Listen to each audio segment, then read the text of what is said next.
Welcome to the Forager Podcast, where I talk with cottage food entrepreneurs about their strategies for running a food business from home. I'm David Crable, and today I'm talking with Deanna Martinez-Bey. But first, are you building an email list for your business yet? If not, you really should be collecting customers' email addresses and emailing them on a regular basis. Even these days, email continues to be better than social media for generating consistent sales, and the best part is that you own it. Once you build an email list, nobody can take it away from you. I personally use ConvertKit to manage email for my fudge business, and I created a free tutorial that will walk you through how to set up a free email marketing system for your business in less than 1 hour.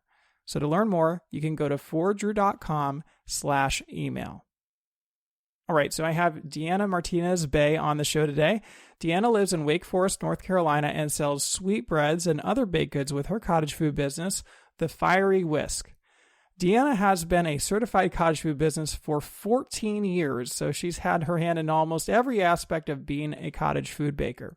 But her passion for food extends well beyond her cottage food business.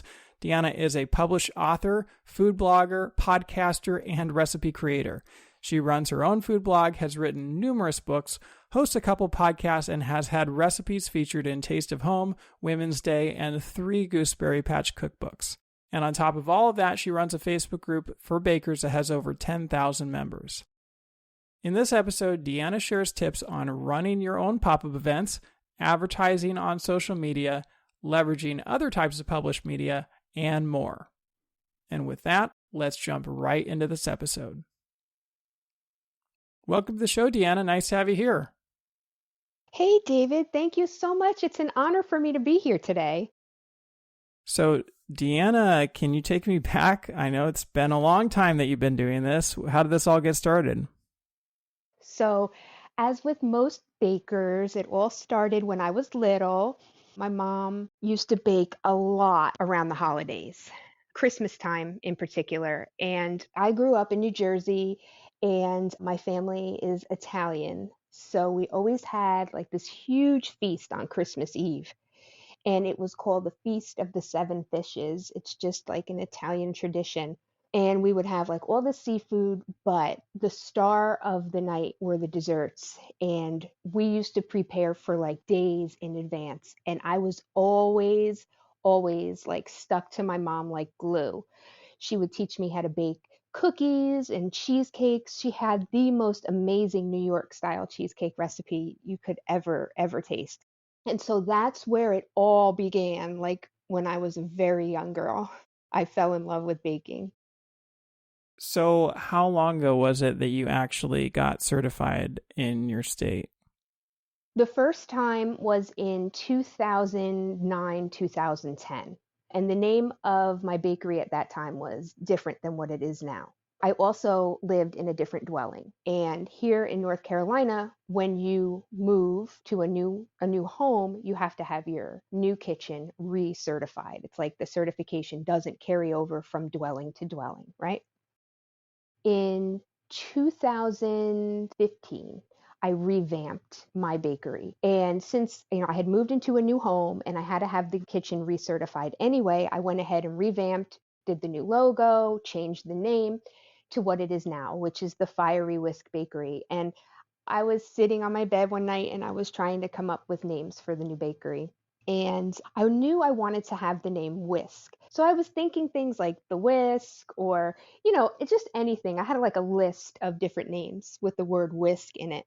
My husband came up and I read through the names. I'm like, do any of these sound good? And he paused for a moment and he says, I've got it. He's like, the Fiery Whisk, because you're fiery. And I was like, perfect. That is perfect. And that's how the name of my bakery came about. So you rebranded like 5-6 years after you actually started. So if we go back to like when you initially got your first certification, what were your ambitions at that time? Like what prompted you to get certified and start this business? So what I would do is I would always bake for events and holidays, birthdays. Like my gift to people was always something that I baked in the kitchen. So I had a neighbor friend. She actually had lived in the same cul-de-sac as I did the first time I had the bakery certified. And she said to me one day, she's like, Deanna, why don't you bake your goods and sell them? And it just had never occurred to me because I was just giving them, you know? And so I started looking into it. And back then, it was pretty easy to become a certified cottage bakery. And so I just went all in and I did it. And a big part of it was, of course, at the time I was homeschooling my son. And so I would host like fundraisers for our school to help with school things. And that's how it started. But then it grew, and I started selling at a local farmer's market, and people were placing orders for, cookies and different things, and it just kind of started to take off. It was a slow process, but once I started selling my goods at the farmers market, I have to say that that did help pick up business. So at this time, were you like setting your sights on going commercial eventually, or like getting a brick and mortar? What were you thinking at that time?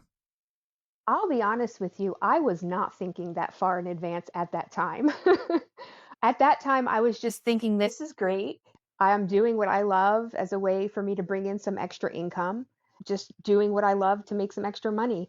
It wasn't until recently that I've given thought to a brick and mortar, but the local community college here has a board of, I guess you could say, like business advisors, and they give like free advice to new business owners or like an entrepreneur who's thinking about going into business. And so I actually sat down and had an appointment with one of the advisors on moving forward to starting a brick and mortar.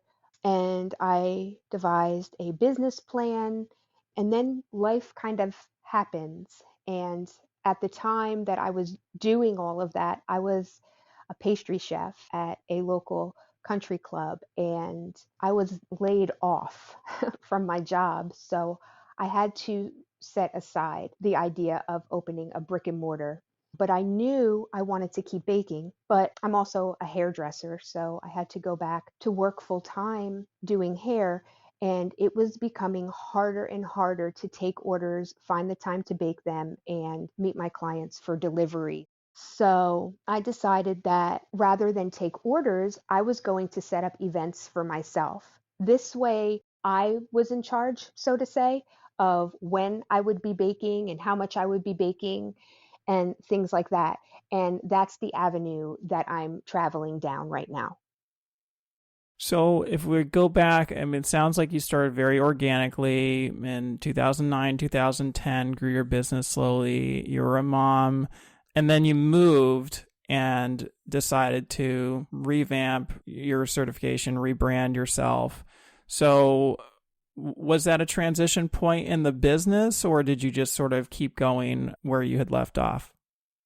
That's a great question. No, it was definitely a transition point because the reason for the move was I was starting my life over again. So I was a single mom for a while. And when I was a single mom, my son and I were living in an apartment. And here in North Carolina, you need to have like a home. I couldn't legally bake from the apartment at the time. So I had to set baking aside. So when I moved into my new home in 2015, yeah, the end of, I started the bakery back again and, like I said, revamped it. So it was definitely a transition period, so to say, because there was some time in there where I couldn't bake and sell. Now, you are the first person from North Carolina that's been on my podcast, and North Carolina is kind of a unique state when it comes to how their whole law works. I mean, it's not actually technically a law, but I guess how their rules work. So can you just describe a little bit about what you actually have to do to get certified in North Carolina? So basically, the Department of Agriculture, the North Carolina Department of Agriculture, is who we have to go through in order to have our kitchen certified. So a representative comes out and they inspect the kitchen and the closest restroom to make sure that there's hot water. They went through the pantry to make sure that I had my baking items separate from my home items, and they went through the refrigerator and did the same thing. There has to be a shelf or more dedicated to just baking. And so basically, everything for baking in the refrigerator and the pantry needs to be kept separate from items for home use. They went through like the drawers with a flashlight and checked for crumbs and cleanliness. It was a little intense, but I did pass and I was, certified. That actually is quite a bit more intense than most inspections are. Usually it's super easy. So it sounds like you actually had to be prepared that time. Oh, yes, I had to be prepared. And the good thing is that we were able to set a day and time. So I knew that they were coming and when they were coming. So, of course, I was like a crazy lunatic for the week before, scrubbing. Not that my house was messy, but I wasn't exactly sure what they were going to be looking for. So I just didn't want them to find anything that made them unhappy. Like the whole week before, I was just like deep cleaning and, making sure that everything was in order, the drawers and the cabinets and just everything. But I guess you could say it was a success. And do you have to get re-inspected each year? We do not. The only time, like I said, that I would have to get inspected again is if I were to move and I was baking from a different kitchen. So, taking it back to when you first started your business, what were you actually selling at the time, and has that changed over time? Yeah, it has changed over time. So when I first started, of course, I had a lot of like family recipes. I would do like cookies and brownies. I would even do some cakes, which I don't do anymore. I don't do cakes. I'm not a decorator, David, by any means. It's just not my gift. I can bake up something delicious, but when it comes to decorating, not so much. um, and of course, that's something that I learned the hard way. But as time went on, I have, like, I guess you could say, a new specialty over the years. And one of my specialties are my sweetbreads. And when I say sweetbreads, a lot of times people ask me, like, well, what exactly do you mean? Banana breads, pumpkin breads, blueberry lemon, things like that. And I've come up with a recipe. It's been years now. They're all made completely from scratch. And I make my mix for the sweetbreads in a huge bowl and I keep it in the fridge. And then whenever I need to make sweetbreads, it's ready for me. It's available. I always have it. I always have some in the fridge. So that's one of my biggest sellers right now are my sweetbreads. I have a multitude of variations. I also do cookies. Cookie platters at Christmas time are huge. I make hundreds and hundreds of cookies, all different kinds, and then I create platters and I sell the platters and I sell out every year. So that's something that has changed. And of course, as the years go by, I always revamp the menu. Things that I haven't sold in a long time, I'll remove and then I'll try adding new things to see how they do. Right now, like chocolate covered treats are really big here, still with the hot cocoa bombs once the weather cools off. Things like that, fudge, chocolate covered Oreos, chocolate covered apple slices, things like that. Chocolate covered treats are really big. So I try to keep the items that are my best sellers and then I'll try and incorporate new things because that could become a bestseller one day. Yeah, sweetbreads is a pretty unique niche, right? I mean, and obviously a lot of people sell banana bread or sell pumpkin bread, but it seems like you have sort of taken it to another level. Can you explain a little bit more about like what are the flavors that you sell? Yes, I've taken it to another level. My husband really, really wants me to sell my sweetbreads commercially. But the way that I have it right now, I don't have any like chemicals or, anything like that to give them a longer shelf life. So it's something that we have to really look into and study to make happen. But some of my flavors, of course, you've got your basic flavors like banana, banana nut, banana chocolate chip. I also have things like banana coffee chocolate chip or banana chia seed. I've got pumpkin, again, the whole list. Pumpkin, pumpkin chocolate chip, pumpkin nut. We could even do pumpkin coffee, believe it or not. That's a decent combination.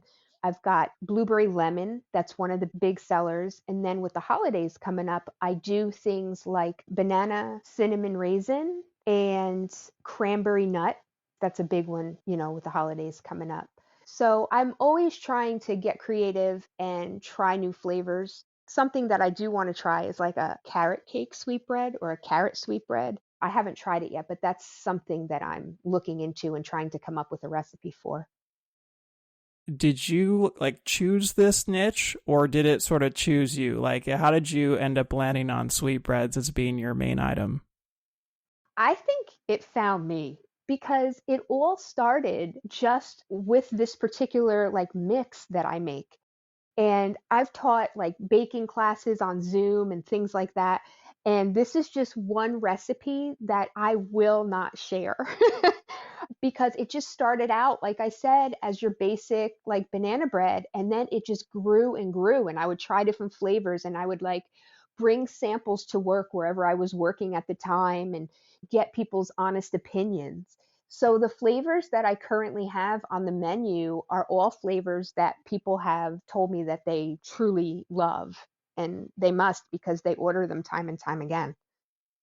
Wow, that's so interesting to hear that you don't share this recipe because of all the guests I've had, I think you're probably the one that has shared recipes the most. I mean, you can elaborate on that a little bit about how extensively you shared recipes. But I mean, what are your thoughts about that, I guess, in terms of whether to share or not share? Like, how important is it to keep a recipe a secret? Well, the thing is, yes, I'm pretty much an open book. I have a food blog, deannasrecipebox.com, where I have shared recipes. And then prior to that, I had a food blog since like 2009 where I was sharing recipes. If someone asks me for a recipe, I will share the recipe with them. Like I said, I taught Zoom baking classes for a while and love just sharing my recipes with people. But there's only two recipes that I won't share. And this is one of them because, my husband and I do talk about turning it into something bigger in the future. Maybe something commercial or, starting a brick and mortar and having these breads, as a staple. And the other recipe that I won't share is my mom's New York style cheesecake recipe just because my mom has passed away and it's something that I have of hers. And that one I just won't share either. Well, can you talk a little bit more about where you have shared your recipes? I know you've been featured in some major publications, like you've even won some contests, I think. I won a contest with Taste of Home magazine for my mascarpone cheesecake recipe. So that recipe was printed in one of their magazines and in four of their best of cookbooks. I've also had several cookie recipes featured in Gooseberry Patch cookbooks. And I am online. I've been on womensday.com. There's some local blogs, like local food blogs, like Love of Food, that has featured my recipes on their website. There's probably a couple that I'm missing, but in addition to just sharing my recipes, I'm also an author and a food writer. So I've had recipes featured in many magazines, some local and some national, that I've written as a freelance food writer. I currently have a column in Pastry Arts magazine. It's called Cottage Life. And so it's geared towards cottage bakers. And that has been a ton of fun to write. I've had the column for about 2 years now. And I also had a column for about a year in Writer's Digest magazine where I wrote about food writing. So clearly, food is a big part of your life. I mean, it extends well beyond this cottage food business. So, what's the goal with your writing? Is it another way to make money? Is it just an outlet for creativity? I mean, what is it that drives you to seek opportunities to share this information with others? I am definitely a creative person. Everything that I do requires some amount of creativity, from doing hair to baking to writing. And the purpose of my writing is to help and or inspire people. And I've got 16 published books right now. Some are novellas, and I have four cookbooks that I've written about baking. So the first one I wrote was The Ultimate Guide to Cheesecakes. And I wrote that because of my love and affection for cheesecakes. It's my absolute favorite dessert. And then it just grew into a series. So it started with The Ultimate Guide to Cheesecakes, and then the next one was The Ultimate Guide to Cookies. Following that was The Ultimate Guide to Easy Desserts, and then the last one I wrote was The Ultimate Guide to Pies. And each book contains tips and tricks to making those things well. And then the books also include recipes. And I love to write because I want my writing to help someone in one way, shape, or form. If it's just finding a recipe, great. If it's one of my novellas are like happily ever after typically type books. And so they also have a thread of food running through them. So at the end of each of my novellas, I include recipes from the story. So there's always food running through any of my books that you pick up. So it's all about baking and writing, I guess you could say. I'm just thinking about like a lot of people who start cottage food businesses are obviously very passionate about food and may be interested in another way to monetize their passion. Have you found that running a food blog or publishing books or writing for various publications, is that something you'd recommend to someone for potentially boosting their income? Yes, actually. The food blog, that's going to take a lot of time. That's definitely not something that'll start generating income like in 30 days, at least not in my experience. But as far as freelance writing for magazines and websites, absolutely. That is an amazing way to increase your income. So, when I started out as an author, I was working with a publishing company. So, the first three novels that I wrote was under the umbrella of a publishing company. After the third novel, I decided I was going to come out from underneath that umbrella and become a complete independent author. We call them indie authors. And that means you do everything yourself, from writing the books to having them edited, to book covers, to uploading them to sell. You just do everything on your own. In my personal opinion, I found that being an indie author, I make more money than I did when I was working with the publishing company. Now, mind you, the publishing company that I was working with was not one of these, big, huge publishing companies because I was just getting started. It was just a little independent company. But I would say if someone is looking to make immediate money writing about food, that freelance writing is definitely the way to go. So, one aspect of it would be to potentially directly monetize by freelancing for another company. But the other side of it would be whether that opportunity actually comes back around and helps market your food business, right? Like, have you seen that when you publish books or when you write for other publications, has that helped boost your food business, or does it really not affect it too much?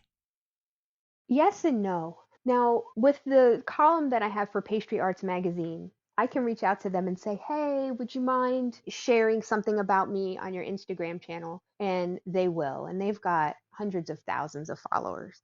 And so there's been times where they have shared something for me about my food blog or my books. And yes, when that happens, I do see an uprise in whatever it was that they were sharing for me. The podcast that I have is pretty successful in as far as getting the word about my business and my brand out to the world. I find that the podcast probably brings me more business than the publications, if that makes sense.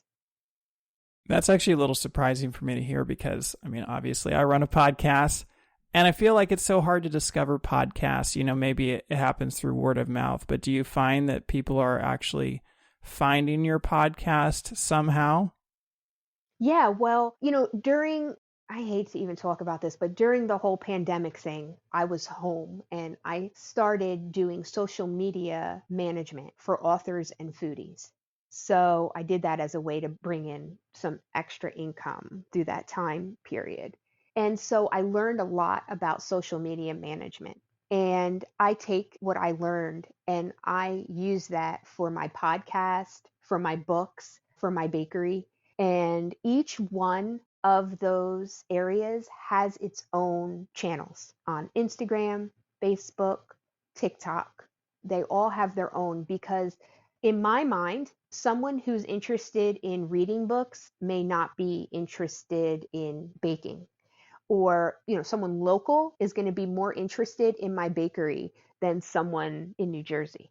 So they all have their own channels. And so I network appropriately. And that has really helped get the word out about all these different things that I do. So it sounds like you're doing a lot of your own marketing through your own social media knowledge and everything to bring people to your podcast or to your business. So can you share a little bit about what you've learned? You were a social media manager. What are some of your social media tips? Well, you know what? They change monthly because, all the algorithms and the different, they change constantly. So it's key to do your research and keep up with them. But for the most part, my cottage bakery, when I'm working on growing that channel, I work on that locally. So if you're a cottage baker, you want to follow other local businesses and build relationships with them, like on your Instagram channel. Even, it's easiest on Instagram to build locally. So my advice is to only build local following on your cottage baking channels. Now, on my author channel, of course, that doesn't have to be local because anybody can buy my books from Amazon and, have them shipped or downloaded to their device. So, another good piece of advice would be when you're building your following to build relationships because you really can't just pop in and out and not post regularly or communicate when people comment on your posts. You answer them. It's very important, especially for a cottage bakery, to build that following. And then you want to build relationships with other local businesses because you guys can work together. For example, I fell in love with the owner of Savory Spice Shop here in Raleigh. She's a sweetheart. And we just hit it off. And she has, offered me opportunities to go and sell my baked goods at her shop. But it was because of the relationship that we built that she offered that to me. Otherwise, it never would have happened. So relationships are just super important. I don't think I could say that enough. So this concept of running a pop-up in another business, obviously leveraging their customer base, what have you learned about that? Is that the only time you've done that, or have you sought those opportunities elsewhere as well? I've done a few of them. And I mean, the key is, again, to make sure that the business that you're going to be, setting up within, that they're sharing you on their social platforms. And then for me, it's important for me to share that I'm going to be there. So I'm essentially sharing about their business on my social platforms, and it's a win-win. Is there anything that you've learned about running those pop-up events of like when to go, time of day, certain days of the week, or how long you're there? Do you treat it any differently than you would like a farmer's market? It's very similar to a farmer's market. But the thing is, when I do these pop-up events, a lot of times the business owner will say, "Hey, can you come between this time and this time?" And of course I will, I'll agree, but if I sell out before the ending time, I'm not going to sit there. I'm going to pack up and head out. So I think it's important to speak with the business owner to see what type of foot traffic that they're planning on having the day that they've invited you or the day that you've agreed upon. I find that Saturdays are a fantastic day to, set up. But again, it depends on the business. So for me to set up in the spice shop, their busiest day of the week is going to be like a Saturday. So that's going to work out best. And I've done other pop-up events, like one was in a gift shop, and they wanted me to be there more around lunch rush because there was restaurants in the area. So they felt like if I was there during lunch, when people were having lunch at the restaurants, they would see our signage and our balloons and stuff and come in and buy stuff. And it worked. So I think key also is, David, is to communicate with the business owner prior to scheduling a pop-up, because you want to find out what their busiest days are, what the busiest times, are during that day, and, schedule yourself to be there during those times. And is there something that the business gets out of it? Do you give them a cut of sales or something like that? Yes. Some businesses want like a flat fee, others want a percentage of your sales.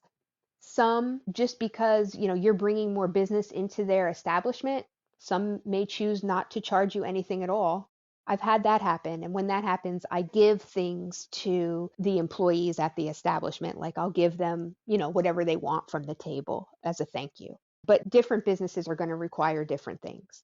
So I can take my own payments. I have payment options where I can take credit cards and things like that. So some businesses will want you to take care of all of that on your own. And then other businesses I have found will say, you know what?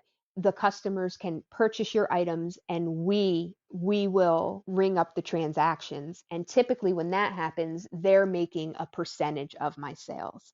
So it allows them to keep up with what I'm selling so that they can get the correct percentage.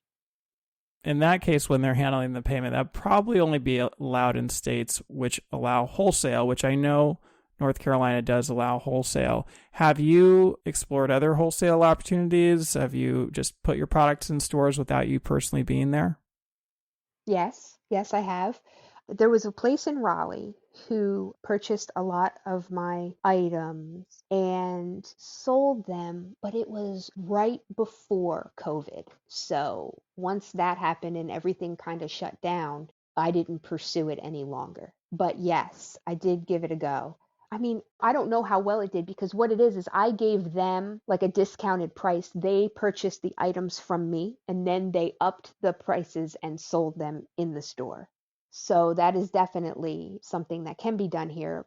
But again, just because of where I'm at in my life right now, it's really hard for me to take any type of orders and bake them and meet for delivery. So right now, it's the easiest thing for me is to schedule pop-up bakeries. This way, I can create a schedule that'll, so that I can do them. So you've done the pop-ups in businesses. What are some of the other ways that you've gotten your products out there to customers? Well, you can also do what we call porch pop-ups, and it's kind of like a yard sale, so to say. And you sell your baked goods, like you could set up in your driveway or in your garage. Of course, you have to make sure that it's acceptable, where you live to do that. And also something that I would like to add is some towns and cities do require, licensing. So make sure you look into what is needed before just going and setting up a porch pop-up. But I did a porch pop-up last October, I think it was, and it went fantastic. The key to a successful porch pop-up is to start networking it on social media through your email list, through texting, through whatever avenue that you can, at least, a couple of weeks in advance. This way people are aware of it. Another great way to network is through Nextdoor. Basically, it's a neighborhood website.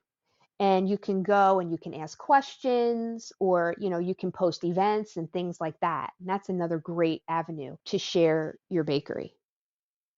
Yeah, I saw you did a whole podcast episode on doing a porch pop-up. It seems like you used a lot more strategy in running your porch pop-ups than most people do when they just sell and say, you can pick up from my porch. So can you walk me through some of the things that you did to make that particularly successful? Yeah, sure. Like I said, you want to make sure that you network it at least a couple weeks in advance, any way that you can. Another great way is to reach out to past customers. A lot of times I'll have people reach out to me through Messenger, so I never delete those messages. And so anybody who has reached out to me about the bakery, I share with them when I'm doing a pop-up bakery, a porch pop-up, whatever I'm doing, I make sure that I share it with them. So that's key. Reaching out to your past customers, networking on social.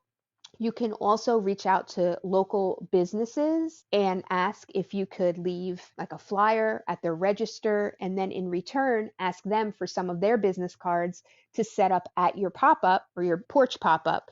And it's a win win. So they're networking your porch pop up for you. And then when people come to the porch pop up, you've got business cards for local businesses that have shown support. So it's like you're scratching one another's back, so to say. So condensing your menu, only selling, your best sellers, networking, and then of course, your setup. So the way that I set up, I have a couple of tables. I always make sure I have tablecloths I'll have a chair, for myself because you're going to be out there for a few hours.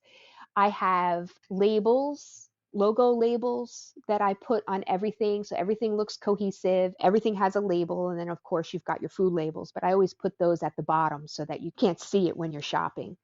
I have racks and platters, different things like that that I'll set up. This way it's inviting. When people, see your setup, it looks nice. And they want to come and take a look at what you've got. I usually put a sign down by the mailbox and tie a balloon to it so people know this is the house that they need to go to. And the last time I had a cookie decorating station for kids, and the way that I advertised it was each child can decorate one sugar cookie with purchase. And then my daughter actually stood at the table and I let her take control over that part of the of the pop-up, and she loved it. And in terms of getting the word out about this, do you use email at all as well? Yes, I do have an email list for local customers. Again, I'm not going to take my entire email list that I've got for my food blog and send them information about my porch pop-up because they're all over the place. You know what I mean? So I have a specific list for local customers, and I've created that by asking people when they place an order if I could have their email address to add to my email list. And I explain I am only going to send out emails when I have like events going on or the holidays, specials, and things like that. And 99% of people say, sure. And they give you their email address. So I send an email, I network on social, I send texts to people, whether they're customers or maybe, parents of my daughter's friends. And then I use the Nextdoor site as well to draw in like local people in my town. The last time when I did the porch pop-up, the mail lady was coming to deliver mail and she saw me and she got out of her mail truck and she came and she bought several items. And I didn't expect that at all. And I thought that was kind of funny. So we haven't talked about pricing yet, and I don't think I've had anybody on the podcast who's really specialized in sweetbread. So how have you come up with your pricing, and has it changed over time? Yes, it has. And what I use now, it's called Cake Cost, and it's a free app where you can plug in your recipe and it tells you how much it costs you to make that per item and how much it costs per serving.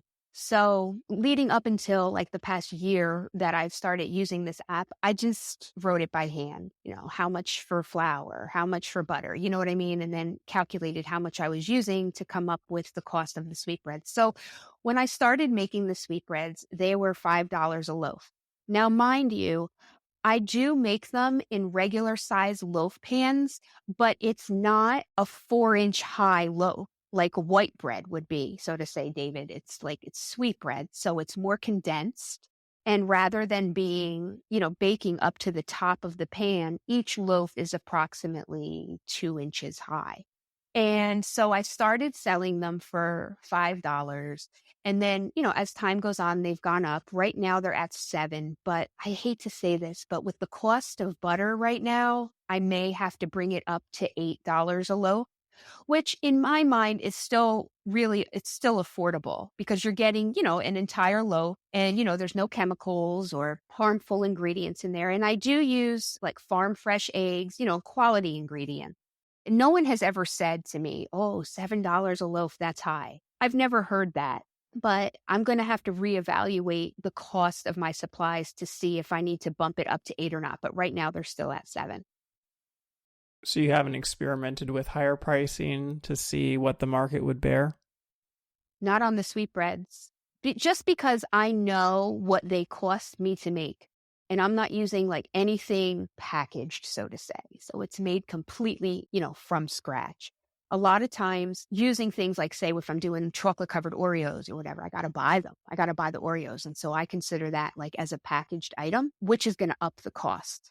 So probably the most expensive thing in the sweetbreads is the butter right now.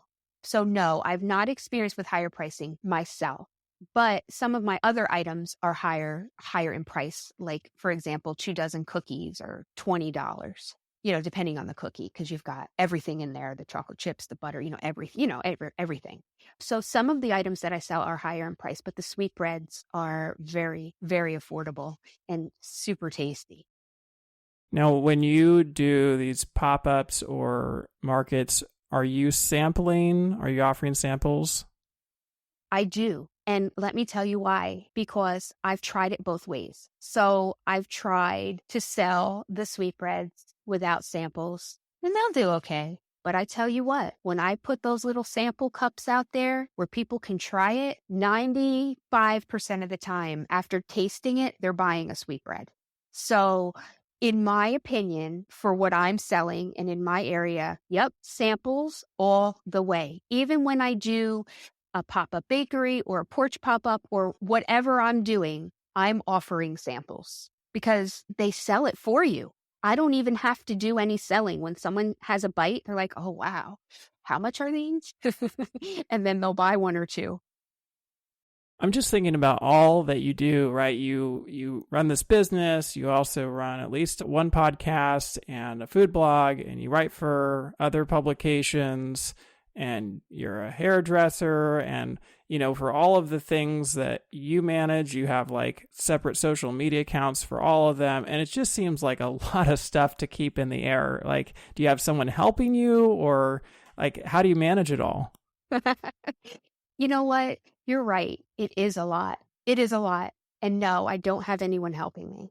Okay, so let's say Monday, I post something on my author pages. And then Tuesday, I'll share something on my bakery page. And then Wednesday, I'll share something on my hair page. So I'm not posting to every account every day. I mean, I don't have time for all of that. But I am staying consistent with each account, just not daily. I was wondering if by focusing on all of these different things at once, you feel like you're spread too thin and you're not able to focus as much on each one as you would like to? There was a time where I was so overwhelmed because I was trying to do everything every day, and it's too much. It was too much. So what I had to do is I had to sit down and I had to reevaluate, and I had to decide what I wanted to take off my plate because I was driving myself nuts. So what I did was I paused on my food blog and my author blog. I paused on my author podcast, which I've recently picked up again. And rather than post, like I said, every day to every social media channel, I've got certain days that I do. And that is so much easier on me. So I've tried it both ways. For example, I used to get up every morning and post to my author account every day, 7 days a week. And I had decent interactions, but I've got over 9,000 followers on my author account on Instagram, and I wasn't really getting much interaction. So that's when I decided I'm going to pull back a little bit, and rather than post every day, I'm going to post less. And it did not have a negative impact on the account. Some days I post on there twice a day because right now I'm doing a writing challenge. So I'll post on there twice a day some days. But it depends on the day and it depends on what's going on. But what I had to do was, yes, I had to take a step back and I had to take some stuff off my plate. And no, it has not negatively affected my social media accounts doing it that way. I'm happy to report it has not. One thing is clear is that food seems to be a common thread amongst almost everything that you do. And you've been doing this for over a decade now. Like, what keeps you bringing you back to food? Why is that such an important focus for you? I always say that good food and books bring people together. And if you think about it, there's some truth there. So for me, baking and writing both make me happy. So what I've done over the years is combine the two together. So I've got my home bakery and I write about food, and I love it. I don't know how else to explain it other than it just makes me happy. And, I'm all about doing what makes me happy. And have you had other experience in the food industry outside of running your own cottage food business? Yeah, like I said, I was a pastry chef for a while at a local country club. Absolutely loved that job and was devastated when I was laid off. Into high school, I worked at restaurants. But no, it's always been the baking. It's always been the baking. So I also see that in addition to all of everything else you do, you run a Facebook group that has over 10,000 members. How did that all come about? Oh, that is so crazy. So when I first, oh my goodness, I don't even remember the name of it. It's had a couple of different name changes over the years. But basically, I just started it because, again, I love baking and I figured there's other people out there who love baking. Let me start a group. And so I started the group, and I also started an easy baking page on Facebook that has like over 40,000 people who have liked it. And they're just like, it was just one of those things where, okay, so I had a few hundred people. And then I noticed in the group that you're referring to, I noticed that around the holidays, it would always increase. Like the first Christmas, I had like 1,000. And I don't know what happened, but one year, David, I just had a slew of new members. I'm talking thousands and thousands and thousands in one year. So I guess the group just caught on. It's called I'm Baking for Business or Fun.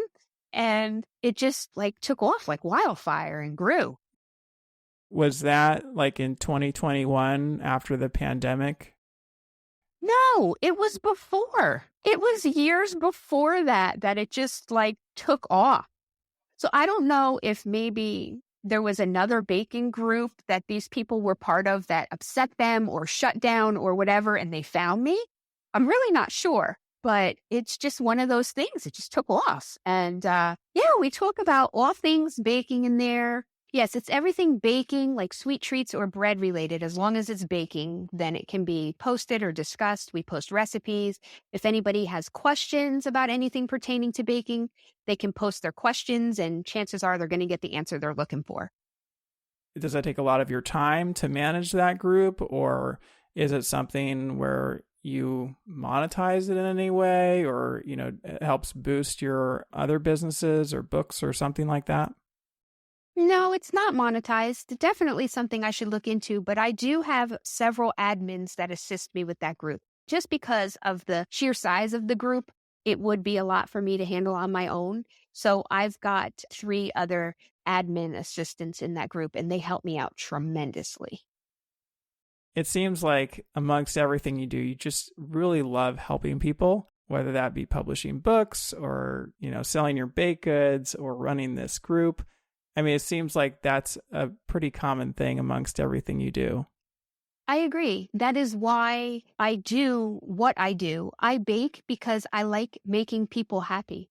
I love getting their feedback. Oh, that was delicious. Or watching them take a bite and their face light up. I just love making people happy. The books that I write, I hope that they help somebody in one way, shape, or form. The blogs that I have, I share my ideas and my recipes to help people become better, bakers. And as far as the groups, I have them because I enjoy helping people. I am not receiving anything monetary or anything like that from my blogs or my groups right now. And to be honest with you, although I have the podcast, I mean, they're monetized, but it takes a lot of growth for a podcast to bring in like significant amounts of money. So basically, I just do it all because I love it. And I see it, I don't know if you're still doing this, but at least at one point you were running virtual classes online.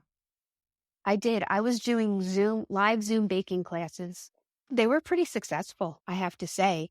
And I did that from about 2020 through 2022. It was a great way for people to get together without having to get together in person. And then I always had them recorded so that anyone who had purchased one of the classes would then get the recording and the recipe for, included with the price that they paid. I haven't done a baking class in a while, though, simply because, like I said, life throws us some curveballs sometimes and things change. So I haven't really had the opportunity. But I do have to tell you that I thoroughly enjoyed those classes. So it sounds like that was kind of a pandemic thing. Have you run in-person classes as well? No, I have not. I have not done any in-person classes. I thought about it and was offered an opportunity with my town to do that at their location. But again, just because of the way that life has happened, I haven't had the opportunity to do it. When you think back on your food business, what are the things that stand out to you that worked really well? For me personally, I don't have my customers come and pick their items up from my home. I meet them. And that's just a personal preference. And that has worked out really well with my cottage bakery. I meet them in a public space, not far from my house. I had a magnet made with the name of my bakery and the phone number and my logo that I'll pop on the driver's side of my car so that my clients know it's me when we meet. And that has worked out really well for me. And then again, social media has helped out tremendously as far as getting the word out there about my business. I'd imagine in your group or maybe even through DMs, you could ask questions from people starting a cottage food business. So what are some of the things that you recommend to people when they start out? Yeah, I do. I do have a lot of questions. I actually recently started a new group on Facebook for the North Carolina cottage bakers community. This way I can help other cottage bakers in North Carolina get themselves set up successfully. So as far as something that I would tell people is it always starts with to check with the cottage baking laws in your state. Move forward with that and then check with your town or your city to see what you need to do there. Those are the two most important things that I'll say to someone to guide them in the right direction. So what are your plans for the future? Where would you like to see your business go? I would like to plan weekly pop-up events locally. I've started reaching out to different businesses and things, and I am reaching outside of the box, let me tell you that. Not just like food-related establishments, but other types of establishments. I'm reaching out to see if I could set up like weekly to sell, my baked goods.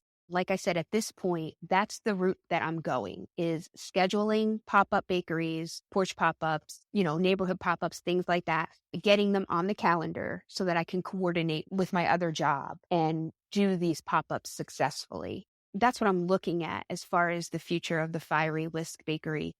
Not to say that I would not open a brick and mortar, but before moving in that direction, I want to build the brand a bit more and get the word out a bit more about the bakery. What's the end goal for you? When do you feel like you'll feel super satisfied with where the Fiery Whisk is at? When I'm exceeding the amount of money that I'm making with, my regular job, when I'm exceeding that with the bakery, I believe that'll be the time for me to move forward with bigger things for the bakery. Did you expect to be at that point already? I mean, I'm just considering that you started it quite a long time ago. No, not really. Because over the years, I've encountered some physical challenges where I had some spinal issues where I couldn't bake, I couldn't do hair, I couldn't use my right arm. I had pinched nerves running down, I had atrophy in my arm. I've been through some tough physical situations. So there was a lot of overcoming over the years. So like I said, there was times where I couldn't bake and I couldn't even do hair. I couldn't even get off the couch for months at a time. I've had to not only rebuild myself as a person, physically and emotionally, going through all those physical trials, I've had to then rebuild the bakery a couple of times too.